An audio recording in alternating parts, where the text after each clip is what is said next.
Hapsihor'dan Karadağ'a dolanırım ya halkım.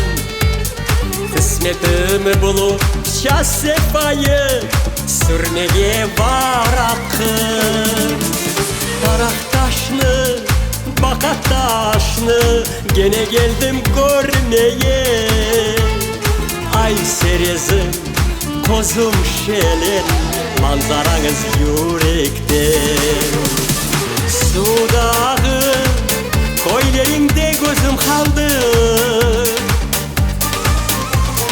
Sudağı, kızlarınız aklım aldı. Sudağı, kabul etmem geldi geri. Sudağı, cennet gibi her bir yeri.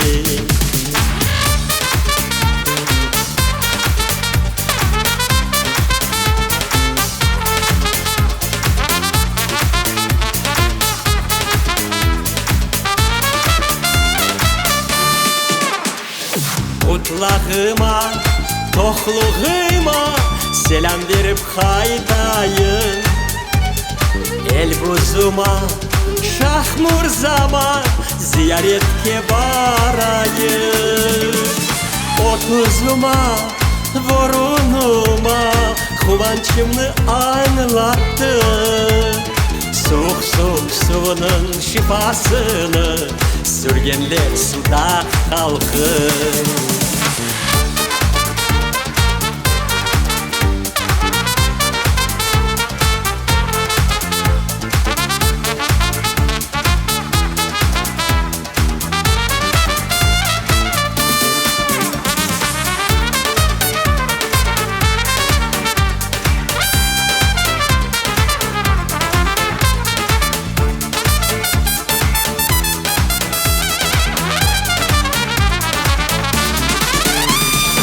Sudağı, koylerinde gözüm kaldı.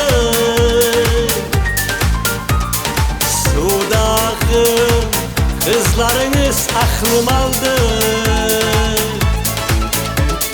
Sudağı, kabul etmem endi geri. Sudağı, cennet gibi her bir yeri. Sudağım, anam babam doğan koylar. Sudağım, geçmişini kimler söyler. Sudağım, gurbetlikten kaytık sana.